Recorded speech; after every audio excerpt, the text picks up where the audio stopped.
isama na natin si Trillanes. Halimbawa, sinasabi ni Trillanes, eto, merong pumasok kay... Ang problema kay Trillanes, lahat ng pamilyang Duterte. Ang nakasalang lang dito, si BP Sara, di ba? Si BP Sara lang yung nakasalang. Sa kanya, lahat ng pamilyang Duterte, para malaking tignan.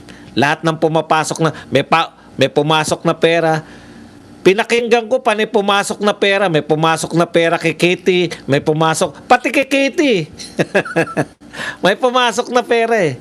Tapos ang sasabihin lang niya, yan ay galing sa mga drug lord. Paano mo nalaman? Paano mo nalaman na sa drug lord yun? Tandaan po ninyo, tandaan po ninyo yung nanay ni Katie, si Abansenya.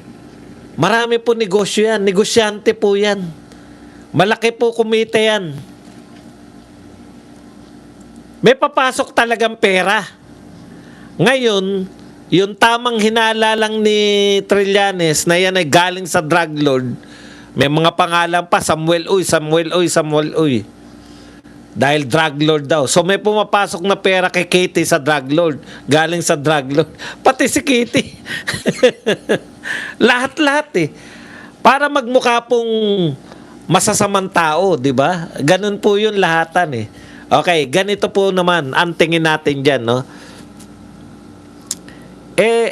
Eto, tanong ko po kay Trillanes, sa mga nagsasabi po na yan, si Tatay Digong, napakulong nyo. Diba? Nadala nyo sa ICC. Dating presidente yan. Very powerful. Tapos kayo, banggit kayo ng banggit, Samuel Uy, Michael Yang, Samuel Uy, mga drug lord. Bakit hindi nyo po ipakulong? Ang lakas nyo sa ating gobyerno ngayon. Pinakikinggan kayo lahat ng gusto nyo. Bakit hindi nyo po sila ipakulong? Sabi ni Tatay Digong, si Michael Yang nariyan nakatambay lang daw sa Davao. Bakit hindi nyo po ipakulong? May kaso po ba? Pakita nyo na may kaso. Kasi drug lord yung bintang nyo eh. May pumasok, yan daw ay galing kay Samuel Uy. Samuel Uy lahat. Ang dami Samuel Uy. Talaga, drug lord. Hindi ko po kilala, ngayon ko lang narinig. Michael Yang, lagi ko naririnig kasi lahat ng kaso, Pogo, Parmali, lahat eh. Ngayon, akala ko nga po, sa totoo lang sa kababanggit nila kay Michael Yang, buong akala ko nakakulong si Michael Yang eh. Natuklasan ko, nakatambay lang daw sa Davao eh. Bakit wala pong kaso? Drug lord, Pogo lord, lahat ng lord.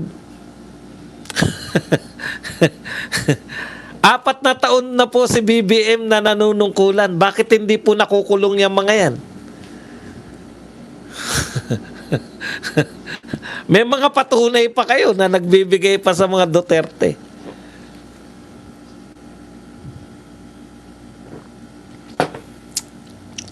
Okay, isa pa po. Ano po kinalaman ni habang inaano ko nga, pinapakinggan ko. Ano yung termino niya? Pumasok sa nakapasok sa account ni Abansenya, kasama kay Katie, nakapasok kay Tatay Digong, kasama si... Ang dami pumapasok. Alam mo, paano mo nalaman? Di ba? Naroon ka ba? Kada may papasok sa bank account ng nanay ni Katie, teka pala muna, ini-impeach ba yung nanay ni Katie? Mas marami raw pumasok sa napakinggan ko kay Trillanes, mas marami yung Abansenya pumasok eh. Bakit? Yun ba ang ini-impeach natin, ini-impeach ninyo? Si Abansenya ba? Ini-impeach nyo na na girlfriend Tatay Digong. Saan nyo ini-impeach si Abansenya? Bilang asawa ni Tatay Digong, ini-impeach nyo? Mas marami pa yung pumasok kay Abansenya. Kaya ilang beses ko lang narinig si BP Sara, mas marami pa yung kay Abansenya eh. Alam niyo po, iniisip ko kung Abansenya kasama si Kitty. Meron pang pumapasok kay Kitty. Kung bangko po yan ni Kitty tsaka ni Abansenya, natural po may papasok dyan dahil negosyante ang mga yan. Ang tanong, bakit ka tumitestigo? Paano mo nalaman? Nakatanghod ka ba tuwing may pumapasok na pera sa bangko nila? Nakanganga ka ron? Alam na alam niya na pumapasok. Alam na alam niya na pumapasok. Bakit hindi niya imbestigahan si Trillanes? Bakit alam niya yung mga pumapasok sa bangko? Sino nagpapaalam kay Trillanes ng mga transaksyon sa bangko? Meron po tayong tinatawag na bank secrecy. Bakit po alam ni Trillanes yung pumapasok sa bangko ng mga pamilyang Duterte? See? Ano ang nagbigay sa inyo ng karapatan kayong mga taga-Justice Committee? Alam niyo po ba kung ano yan sa batas? Hearsay. Sinabi sa kanya. May nagparating sa kanya. May nagbigay sa kanya.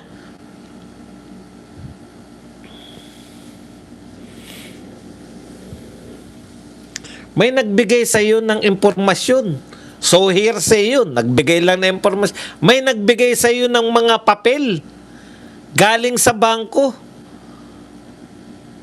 Bakit hindi nyo imbitahin yung nagbigay sa kanya ng papel? Hearsay po kasi yun eh. Di ba? Kahit po may dala-dala siya pang papeles, dapat ang inimbitan nyo yung nagbigay sa kanya ng papeles. Kung teller yan sa bangko, imbitahin nyo. At kasuhan nyo yan. Bakit may pamimigay yung mga bank account, pasok ng bank account? Hindi naman siya amlak. Okay lang yung baboy na amlak. Oo, baboy ka.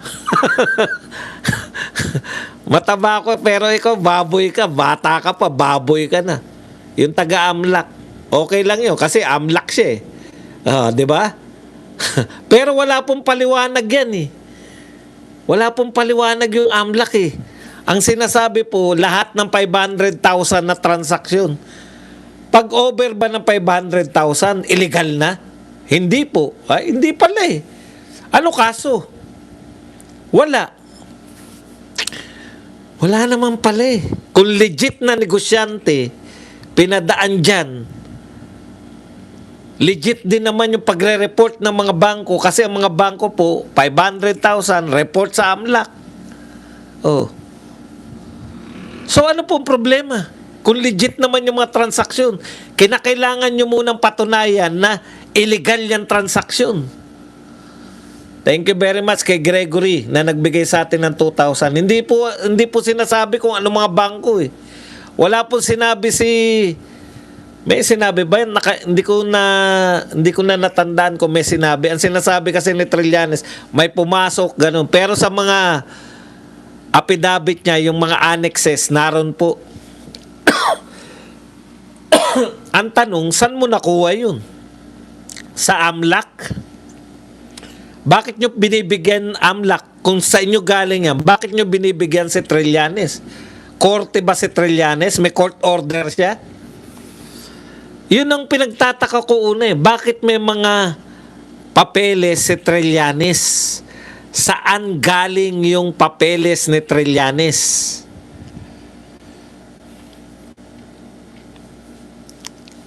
Kung hindi yan sa bangko at hindi yan sa AMLAC, galing, walang sertifikasyon, yan yung una kong tanong. Saan galing yung mga yan?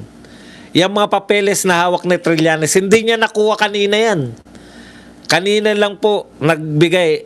Pag binigyan nyo na AMLAC, pag binigyan nyo yan, si Trillanes ng papeles nyo, illegal yan.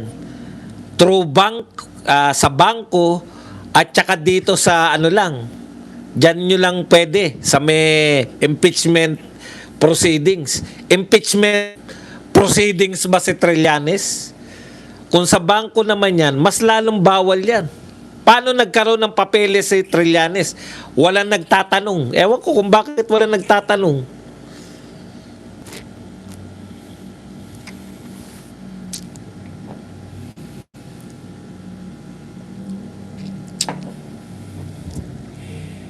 Okay. Credible ba si Trillanes na alam nyo, ituloy nyo yan, dalhin nyo si Trillanes sa Senado. Ewan ko lang kung ano kung baka tanungin lang yan ni anong credibility mo bilang testigo? Ikaw ba yung taga-withdraw ng mga ni Sara Duterte? Ano?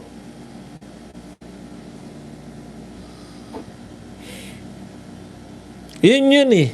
Kaya po, kung si Trillanes po, kung kay Trillanes po, pareho sila ng AMLAC, katulad ng gustong palabasin ng tanong ni Dilima, meron po ako ritong 5. Tignan po natin kung pareho. Kung pareho sila ng AMLAC, lalo po ninyong dinidiin yung sarili. Hindi po susi si Trillanes. Si Trillanes po ang magpapabagsak ng inyong kaso kay BP Sara. Bakit? Hindi ka ano-ano ni BP Sara, walang kinalaman sa paano niya malalaman yung record. May naganap po dyan sa pagkakuha niya ng record, kinakailangan po maging malinaw po yan bakit siya may record. Kung pareho po, hindi ko na nasubaybayan dahil inabangan ko na yung kay Tatay Digong eh. Kung pareho po yung nilalaman ng mga papeles ni Trillanes at saka ng AMLAC, bakit nagkaroon siya ng papeles mula sa AMLAC? Tandaan po ninyo, lahat po ng mga papeles galing sa bangko, court order lang or impeachment. Hindi na po korte si Trillanes eh.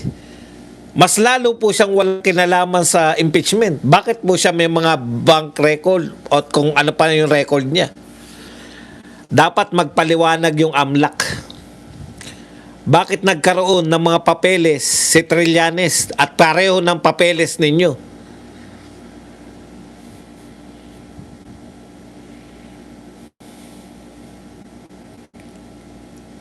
Kaya si Trillanes pa magiging susi para ma-dismiss yung kaso na yan eh. Di ba? Sa totoo lang, puta, kung ako mautak ako na senador, paano ka nagkaroon yan? Saan galing yan? Mula sa aking research. Anong research? Pwede mo bang i-research yan? May nagbigay sa'yo yan. Kaya nga po, kaya lang yung recycled niya, pinatototohanan ng AMLAC. Sabi rito, nabasa ko kay Dilima eh. Puta, kung pinatotohanan nila yung hawak niya, yari kayo dyan. Hindi pa natin tinatalakay ano na nangyayari sa Calamarte Romualdez. Tutok lang muna tayo ngayon. Pero may lumalabas po dito, yung 7 million payout daw ni Sammy Uy kay BP Sara 2011 through video SM Lanang. September 2012 daw po nag-open yung SM Lanang. Again, another case ng yung kay Madriaga, yung Lubao Mall.